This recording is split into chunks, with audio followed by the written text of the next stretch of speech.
Uh, Continuing from the last lecture, I talked about this situation. So let us revisit again.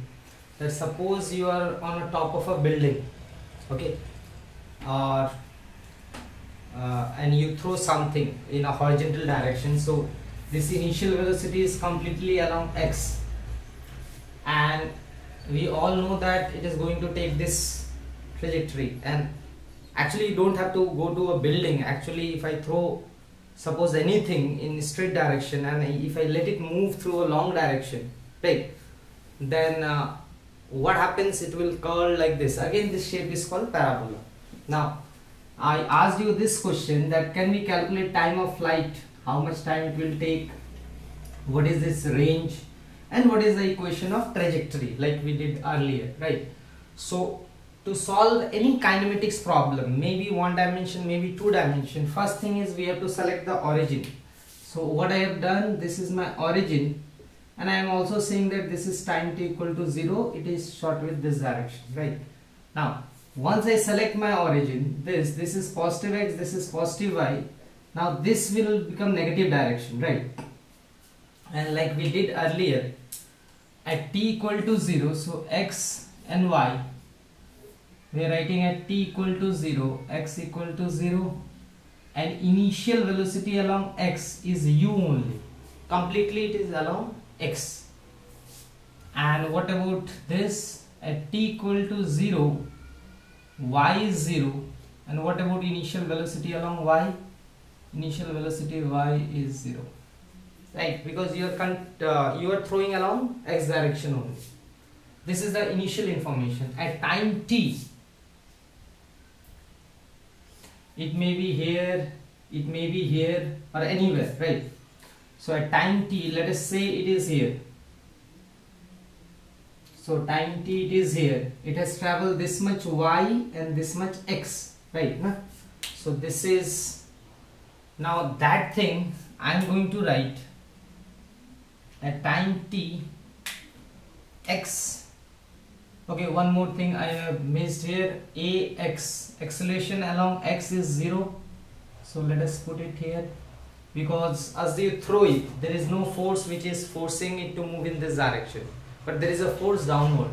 Acceleration along y, we are taking it to be minus g. Okay, like we did earlier. No force acting along x, there is a gravitational force acting along y. So at time t, x will become uxt, half at, a is 0, so that part will become 0, and y will become y. Okay, let me write it only, half ax t square, and this is uyt. Now putting the information, this will simplify to this, and uy is 0, ay is minus g, so y is minus g t square, right? And if I talk about velocity along x, this is 0, so vx, ux is u only, and vy is uy minus gt, so vy, this is 0 minus g, right? Now these are our working equation, right? Again, if you see, y is changing with time, velocity along y is also changing with time. There was no initial velocity along y direction, but because of gravity it will pick up velocity in this direction. At any point the velocity is tangent, so if this is the velocity, let us say here, I can resolve it along this direction and I can resolve it along this direction, right? So this is at time t, let us say it's here, so it has some in this direction and it has some velocity. Now along x direction the velocity is constant, right? It is not going to change, it is not function of time. So x is changing with, this is again a constant, it will not change with time as it moves.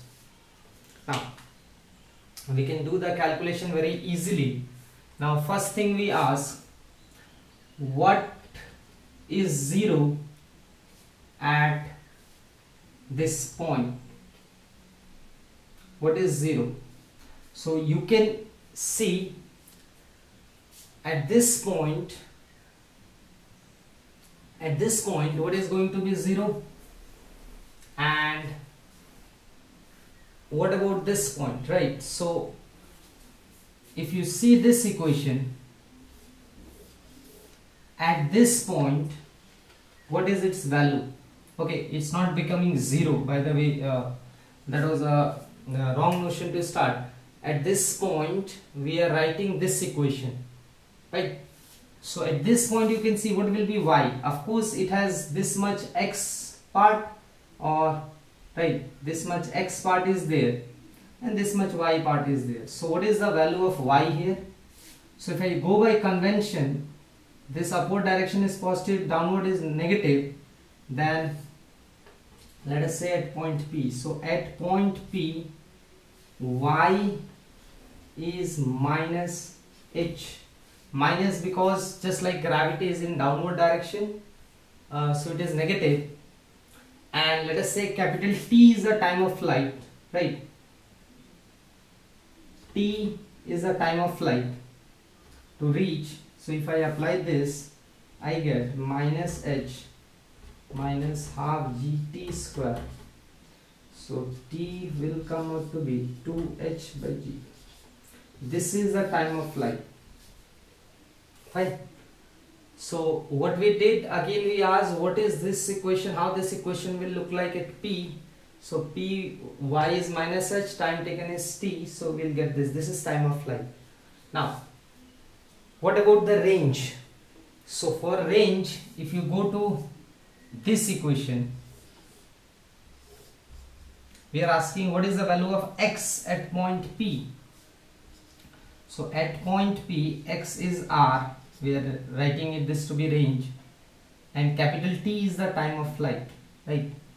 So r is u, capital T, T I have calculated, so r will be equal to u times 2h by g, right? So this is the range.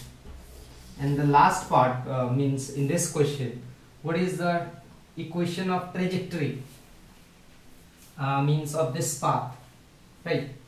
So as we can recall, equation of trajectory means relation between x and y component when you eliminate time.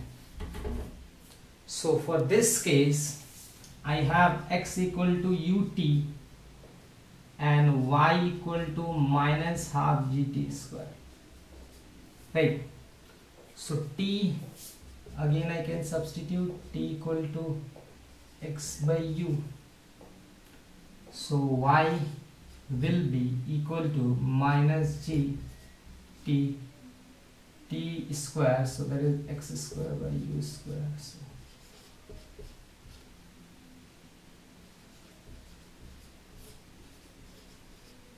this equation I can write y to be minus c x square, where c is nothing but a constant which will be g by 2u square. So again this minus sign, what is the significance of minus sign? So you can see as the body moves in space, x is always positive, right? Now y comes out to be negative, means this is negative y direction, that's why that is the only meaning of negative sign here. Again y is some constant times x square. Any equation which involves second power of x will give you a parabola.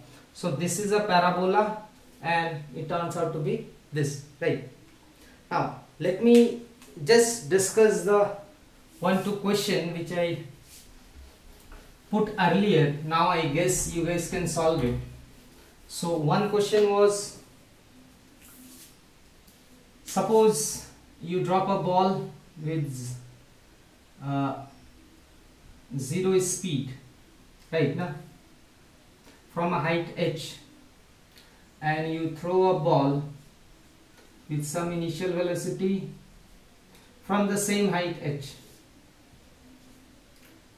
So this is the initial velocity is 0. Now what is time here and what is time here? I said that both are same, but how? So in this problem you have to treat x and y direction separately, independently. Okay, don't let your emotion affect along x and y. Just treat the motion completely separately along x and separately along y. Now to understand that, if you just concentrate on y, okay, if you just concentrate on y direction, then in this is very simple. Initial velocity is 0. As you let it go, let us say it travels h. You guys have earlier done it, or you guys can do it. If this is your origin, right, and you use y equation, y equal to ut plus half at square, so you will get, okay, let us write this equation and apply for both. Y equal to uit plus half. So let us apply for this. So this is my origin. I am considering this positive y, so this is negative y, right now. So as it hits the ground here, what is y? So you all can say that y will be minus h. This is a case 1. Case 2. So case 1, y will be minus h, and let us say time taken is capital T. So this equation, what is initial velocity along y is 0, right? This is 0. So y is minus h, ay is minus g.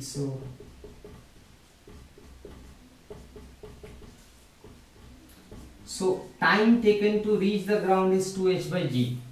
Now case 2 I am not going to do it, we have done only. In case of horizontal projectile, we have also calculated that time taken is 2h by g. Okay, so again we can arrive at this result because this is experimentally tested. Everything is experimentally tested. So sometimes we say this is non-intuitive. Okay, so by throwing something in this direction, by leaving something in this direction, both will reach the same time, but we can arrive at the conclusion by this. Now one more question I asked you guys, that suppose there is a, okay, there is a, let us say big car or truck, means some moving thing, and it can launch a ball, let us say tennis ball, anything. So this is a cart and this is moving with constant velocity. Okay, velocity constant means we don't have to take care of acceleration, we are just dealing with gravity here, right? So we are assuming always, whatever example I have discussed till now, that along x the velocity is constant. Only the problem, not problem, only the force is acting along minus y direction. So this is constant. The question is, if he throws the ball like this, if it shoots the ball like this, so what happens? The ball goes up and the cart also move forwards, right? The question is whether this will come back to the slot or not. Now this is a very interesting question. If you again look along, if you are sitting here, okay, let us say one friend is sitting here, x, let us say P1 one person and P2 is another person. Now if I ask you this question, if you are on a constant velocity truck, if you throw anything up and even the truck is moving, it will come back to your hand, right? So again try to imagine, if you are moving in something with constant velocity, let us say train, if you throw a ball up, of course it comes back, right? Now, so since the velocity is constant, this will come back, right? Now person P1 can do the experiment and he can conclude it will come back. But what is more important here, for person P1 the ball will travel in a straight line. So for person P1 the ball goes up and comes back. What about person P2? What will be the path of this ball for person P2? So for person P2, since the ball is attached with the cart, for person P2 the ball had initial velocity along x direction, which is nothing but that of cart, and that is obvious because if something is moving in a cart or in a truck or in a train, the train velocity will be same as that of the ball or anything. Everything is moving along with the same. So for person P2 the ball has velocity in this direction. Now suppose by some method, by spring or anything, it gain a velocity in this direction. Okay, let us say Vy. So what happens for person P2, the velocity will be like this, and believe or not, for person P2 the path will be a parabola, and for person P1 it will be a straight line. So for person P2 it will seem like it is throwing like this and it will be collected here. Okay, of course the result can't vary, right? Now this is very important concept, that the trajectory, okay, should be defined from the frame of reference. So we are going to study about frame of reference a lot in future, but let us try to understand it. For P1 the frame of reference is the cart. So cart is the frame of reference. For P2 the frame of reference is ground, right? So P1 observer is observing the motion from his frame of reference, and for him it will be a straight line. The ball will go up, come back. And for P2 the path, his frame of reference is ground, so path will be parabola. Okay, why? Because for P2 as it shot this way it will have this velocity, the ball is attached with the cart, it has this velocity. Now you know how to add velocity, right? I draw a parallel vector here, so this is my one vector, so resultant velocity will be this. So for path for person P2 the path will be a parabola. Okay, now this frame of reference is a good, this kind of frame of reference where there is no initial velocity are called, frame of reference. There is a special thing you guys will learn, inertial frame of reference. I will just end with this. What is the inertial frame of reference? Inertial frame of reference is a frame either at rest or having velocity constant. So inertial frame generally is the place from where you observe the motion or where you do the experiment. Okay, and there is a special term called inertial frame of reference.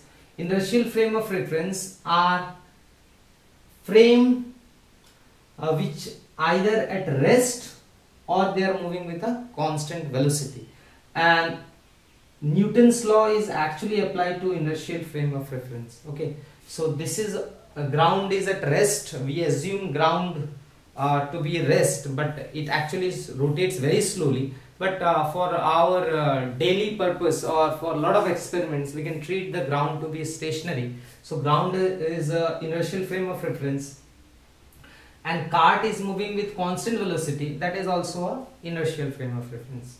Thank you.